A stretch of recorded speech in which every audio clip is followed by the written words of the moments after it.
Happy Sunday everyone!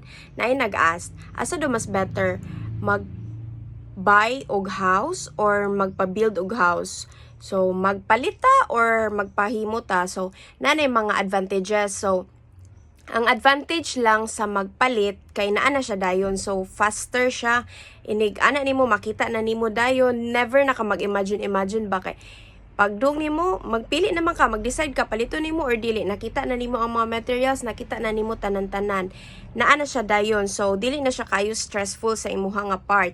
Pero ang disadvantage lang pud sa iya is wala ka na swito sa quality sa pagtrabaho. Mo lang pud na siya, and waka na kuan sa kung unsa nga materials ang na-build nila. Unsay gigamit nga nangana ba? Wala ka wala ka naka-supervise for pila ka months while nag-install or naghimo na sa balay, kay naa naman siya dayon.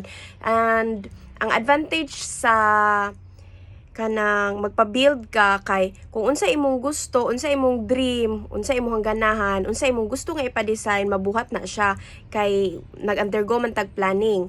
Mo take lang siya og pila ka months. Ang uban mo abot og years, labi nagdinagko na mga balay. So dugay siya.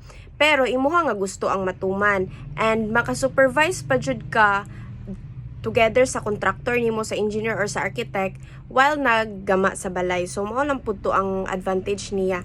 Ang disadvantage sa magpa-build is medyo kuti jud na siya. Mo man ay nakakuan, unlike sa magpalit ka nga naa na dayon. So depende na siya gihapon sa inyo ha, kung asa inyong preferable and kung unsa inyong kung asa jud mo mas mo settle. So mao ra to siya. And bye.